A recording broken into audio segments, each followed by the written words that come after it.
주신 하나님 말씀은 두 군데인데요. 하박국 1장 2절에서 4절 그리고 3장 17절부터 19절 말씀입니다. 같이 합독하겠습니다. 여호와여, 내가 부르짖어도 주께서 듣지 아니하시니 어느 때까지이까? 내가 강포로 말미암아 외쳐도 주께서 구원하지 아니하시나이다. 어찌하여 내가 죄악을 보게 하시며 패역을 눈으로 보게 하시나이까? 겁탈과 강포가 내 앞에 있고 변론과 분쟁이 일어났나이다. 이러므로 율법이 해이하고 정의가 전혀 시행되지 못하오니 이는 악인이 의인을 에워쌌으므로 정의가 굳게 행하여짐이니이다.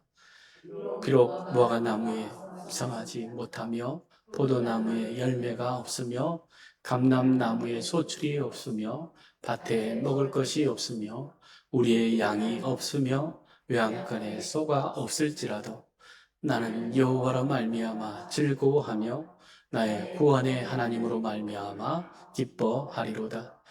여호와는 나의 힘이시라. 나의 발을 사슴과 같게 하시다. 나를 나의 높은 곳으로 다니게 하시리로다. 이 노래는 주의하는 사람을 위하여 내 소금에 맞춘 것이니라. 아멘. 오늘은 이것이 믿음이다. 네 번째 시간입니다. 지난 우리 시간에는 첫 번째 시간에 바울의 믿음에 대한 정의 두 가지를 우리가 살펴봤죠. 그 첫 번째는 하나님은 계신다 라고 하는 것. 그리고 두 번째로는 그 하나님을 앞에 우리가 나아가서 하나님께 기도하고 하나님 믿는 믿음으로 살아가면 하나님께서는 상 주시는 분이시다 라고 하는 거였어요. 두 번째 시간은 노아와 아브라함, 이삭, 그리고 야곱, 요셉에 이르기까지 하나님을 믿고 하나님 말씀에 순종하였던 그 순종함으로 하나님께서 복되게 하셨고, 또한 그 복을 마지막 그 죽음의 자리에서 다 자녀들에게 축복하면서 물려주는 그러한 믿음의 가정들을 보게 되었습니다. 그리고 세 번째 시간은 시편 13편을 통해서 다윗이 어느 때까지입니까? 정말 하나님 너무너무 힘들고 어려운데 이 일이 어느 때까지겠습니까? 라고 하면서 하나님께 절규하면서 기도하는 그 기도가 있었죠. 그런데 그 기도의 마지막 부분에 믿음이다 라고 하는 거예요. 절망할 수밖에 없고 정말 고통스러운 그 상황 속에서도 다윗은 믿음의 고백을 하게 되어져요. 그러면서 나는 여호와 하나님으로 기뻐하며 하나님께 구원해 주신 하나님 앞에 찬양하겠습니다 라고 하는 것, 이게 바로 믿음이라고 하는 겁니다. 오늘 네 번째 시간은 하박국서를 통해서 하박국의 그 믿음의 삶을 우리가 보면서 하박국의 믿음을 우리의 믿음으로 이렇게 이어지기를 바랍니다. 하박국 선지자가 활동했던 그 당시는 정말 암울했던 상황이에요. 즉 우상 숭배가 팽배해 있고 거짓과 불의와 불법이 성행해서 정말 하나님의 진리, 하나님의 정의, 하나님의 공의가 어디 있나 라고 하는 그런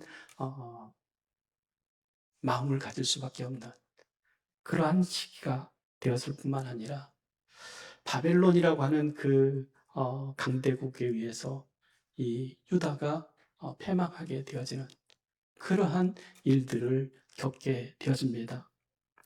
그때 하박국은 하나님께 이렇게 묻습니다. 하나님, 왜 침묵하십니까? 그리고 왜 불법과 불의를 그냥 두고 보십니까? 라고 하는 그 두 가지의 부르짖음이었어요. 우리도 마찬가지로 그런 기도할 때에 그렇게 기도할 때가 있죠. 하나님, 왜 응답하여 주시지 않습니까? 말씀해 주시지 않습니까? 또 하나님 왜 불의와 불법을 그냥 두고 보이십니까? 하나님은 정의의 하나님, 공의의 하나님이신데 그렇게 기도하지요. 마찬가지로 이 하박국 선지자도 그렇게 기도하고 있다고 하는 겁니다.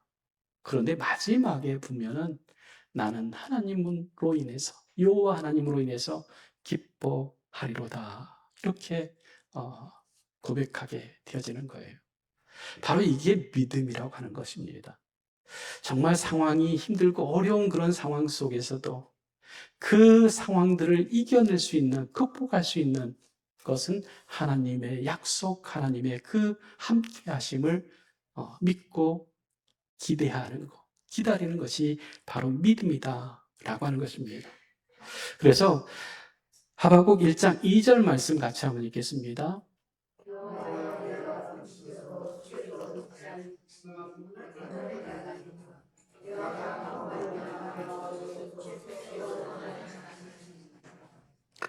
하박국 선지자는 두 가지를 하나님께 기도하죠. 왜 부르짖어도 듣지 않습니까? 왜 불의를 그냥 두고 보십니까? 그런데 이 두 가지의 그 기도는 믿음이 없기 때문에 하는 기도가 아니라고 하는 거예요.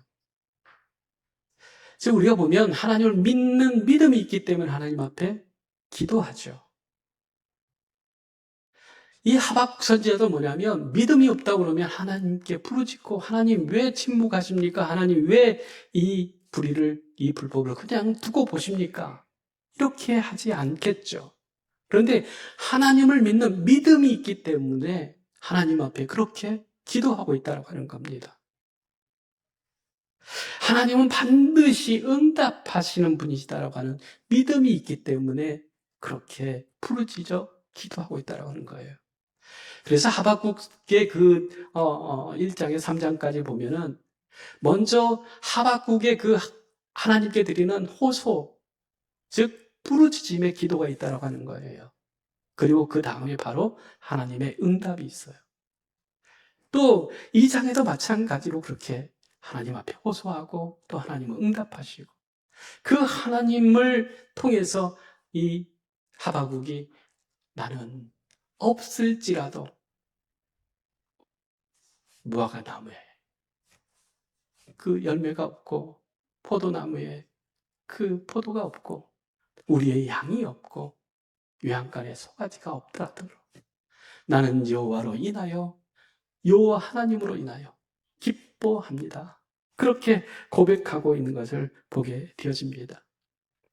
그런데 이러한 것이 하박국만 있는 것이 아니라 성경의 여러 사람들, 믿음의 사람이라고 하는 사람들의 삶이 그렇다라고 하는 것을 보게 되어지죠. 그래서 정말로 우리가 하나님 앞에 기도하는 것이 얼마나 중요한가라고 하는 것을 우리가 보게 되어지는데 이 기도에 대해서 사무엘이 이렇게 사무엘상 12장 23절 이렇게 얘기하는 게 있어요. 나는 너희를 위하여 기도하기를 쉬는 죄를 여호와 앞에서 결단코 범하지 아니하리라 라고 하는 거예요. 사무엘은 하나님 앞에 기도하는 것을 쉬는 것이 뭐라고 생각했다고요? 죄라고 생각했다라고 하는 거예요. 왜 기도하지 않는 것이 죄일까? 라고 하는 걸 좀 생각해 보면, 기도는 뭐냐면, 하나님과 대화다, 이렇게 얘기를 해요. 즉, 하나님께 대하여 내 마음을 하나님 앞에 내어놓고, 또 하나님이 내 상황에 대해서, 내 사정에 대해서 응답하시는 그러한 대화가 기도다라고 하는 거예요. 그런데 요즘 보면은 대화가 안 되는 사람들이 있죠. 또 대화를 못하는 경우들이 많이 있어요. 요즘 바쁘고 복잡하고 힘드니까 가족들 사이에서도 대화가 별로 없어요. 그런데 대화하지 않는 가정, 소통하지 않는 가정은 뭐냐면 관계가 건강하다라고 볼 수가 없어요. 즉 우리가 기도하지 않는 그 사람은 건강한 믿음을 갖고 있다 할 수가 없어요.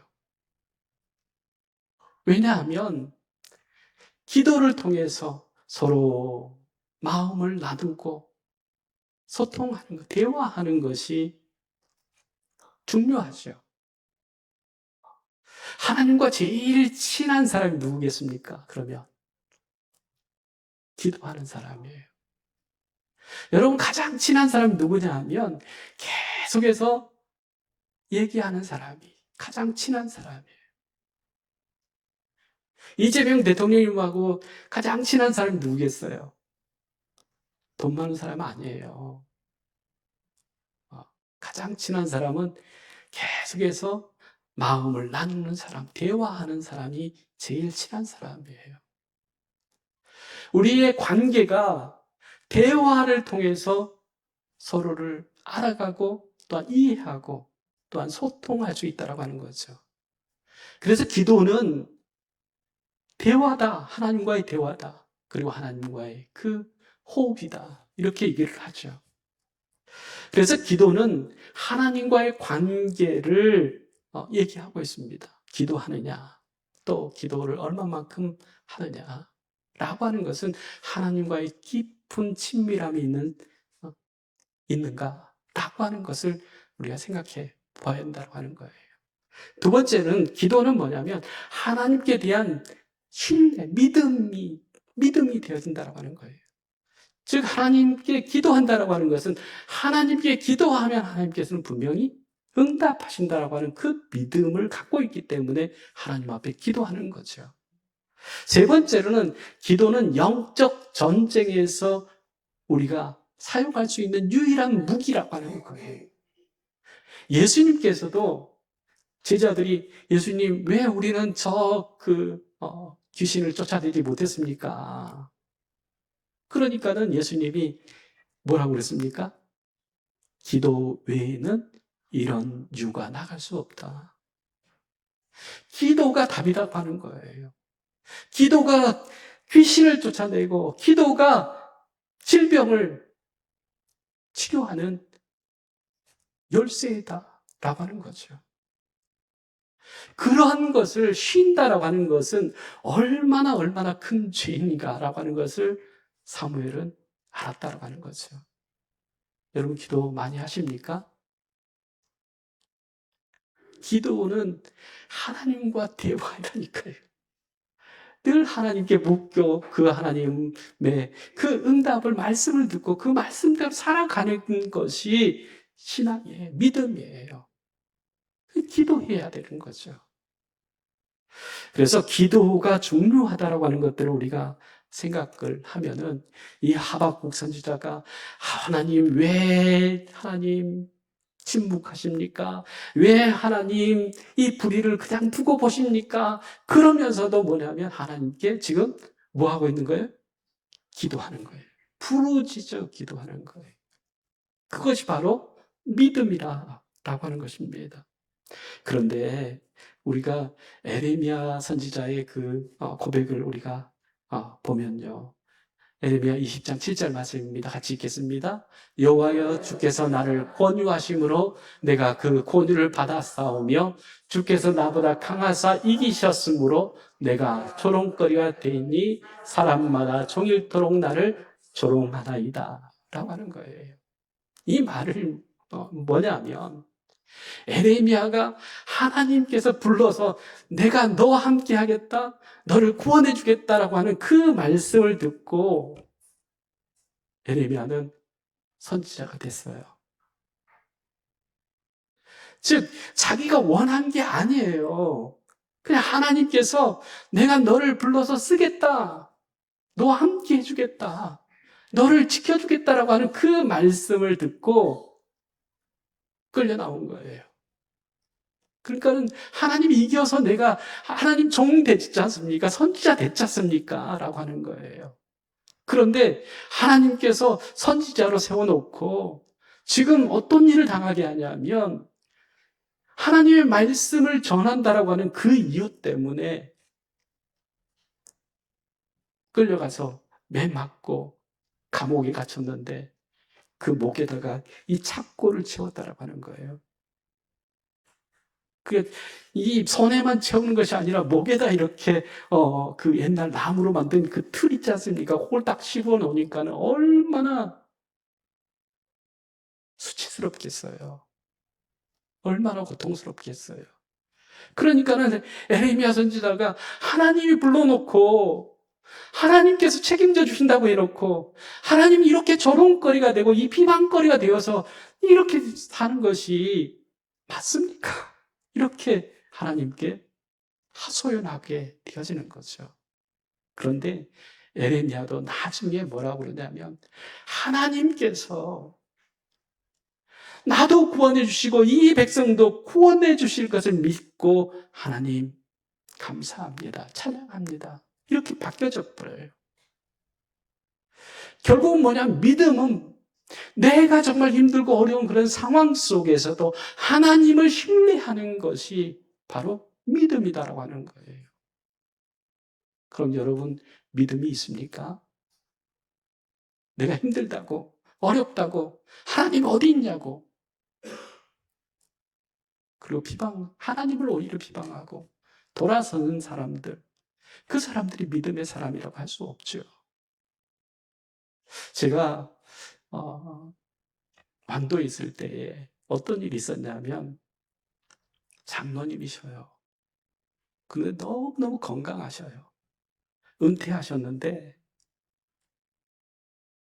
새벽기도 와서 기도하시고 그 위에 그 장보고 동상이 있는데 여기를 700보를 거기서 7,000보, 7,000보를 돌아요.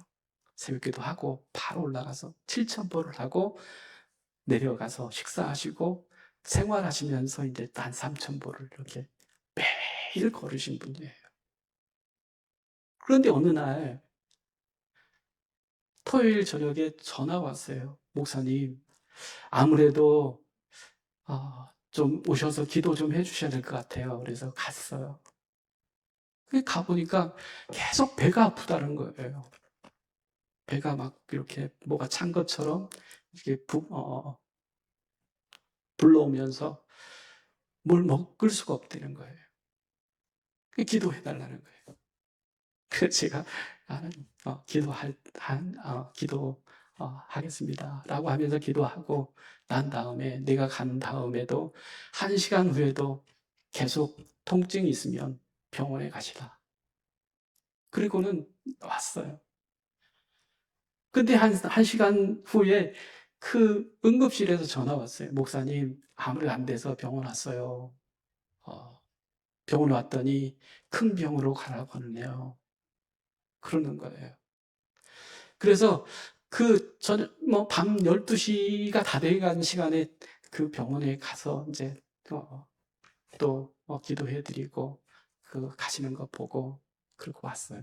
근데 목포로 갔는데 목포에서 그러니까 배 아파서 그냥 갔으니까 뭐 큰 병이라고 생각지도 않고 이제 입원을 하셨는데 입원해서 뭐 검사, 이 검사, 저 검사 했는데 뭐 그렇게 특별한 것이 없다는 거예요. 그래서 일주일 후에 퇴원하게 되는 거예요. 근데 갑자기 퇴원한 상황에서 허리 통증이 막 오는 거예요. 그래서 광주에 있는 병원으로 옮겨졌어요. 옮겨서 검사를 해보니까 그 척추에 바이러스가 침투해가지고 이게 지금 하반신, 그러니까 쓸 수가 없는 거예요. 걸을 수가 없어요. 거기서 이제 뭐 바이러스 치료하고 뭐 하고 했는데 그 이후로 걷지를 못하시고 이분이 월남전 참전 용사예요.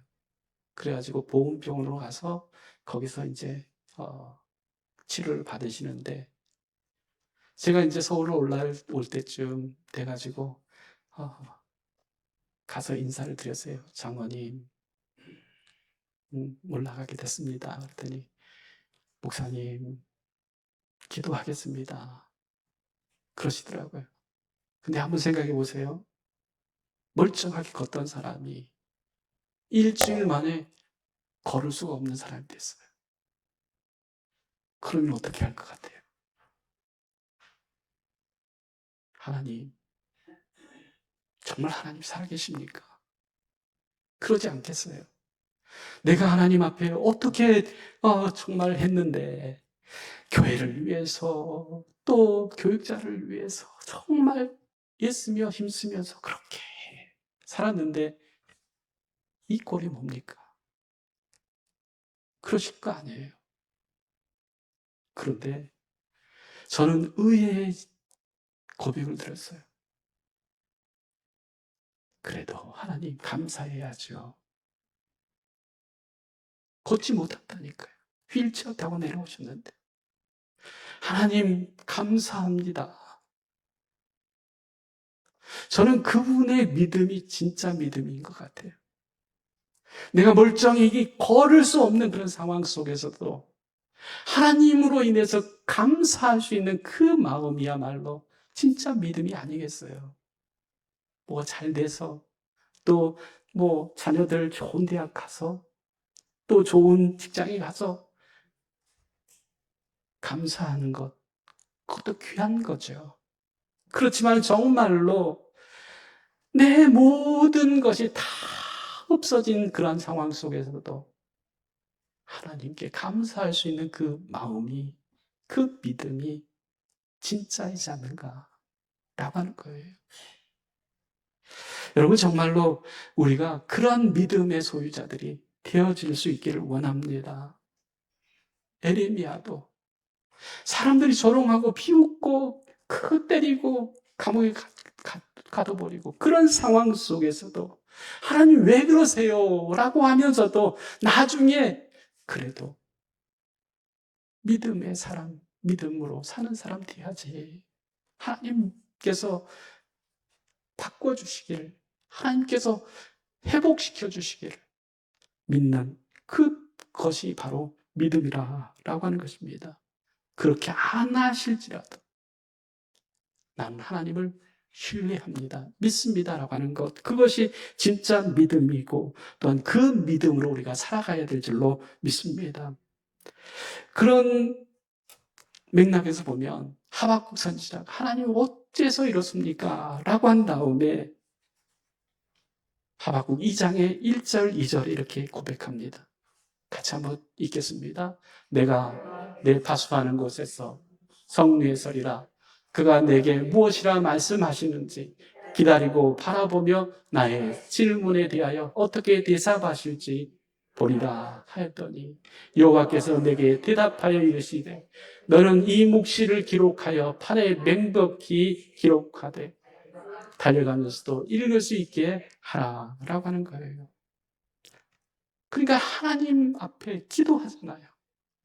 그리고 그 기도의 응답을 하나님 분명히 해주실 것을 믿고 그는 어디로 올라갔어요? 성루로 올라갔어요. 우리가 마음이 답답하고 어려우면은 저 산에 올라가잖아요. 그 바다까지 가잖아요. 그래서 그 넓게 펼쳐져 있는 바다를 보면서 또 산에 올라가서 밑에를 내려다보면서 마음을 좀 이렇게 좀 다잡잖아요. 마찬가지로 이 하박국도 그런 상황 속에서 성루의 제일 높은 성에서 제일 높은 곳에 올라갔단 말이에요. 그리고 하나님께서 뭐라고 대답할지, 하나님께서 뭐라고 말씀하실지 기대하면서 하나님 앞에 섭니다. 그런데 여러분 답답하고 힘들고 어려워서 하나님이 뭐라고 말씀해 주시면 시원할 것 같잖아요. 안 그렇습니까? 하나님 왜 침묵하세요? 하나님 왜 돌아보지 않으세요? 할 때 내가 여기 있다라고 하면은 얼마나 감사하겠어요. 그런데 이 하박국은 하나님의 그 응답을 듣고 어떻게 얘기하냐면 16절에 이렇게 얘기합니다. 같이 한번 읽겠습니다. 내가 들었으므로 내 창자가 흔들렸고 그 목소리로 말미암아 내 입술이 떨렸도다. 무리가 우리를 치러 올라오는 환난 날을 내가 기다림으로 썩이는 것이 내 뼈에 들어왔으며 내 몸은 내 처소에서 떨리는도다 그랬어요. 하나님께서 이 유다의 그 패망을 얘기하셔요.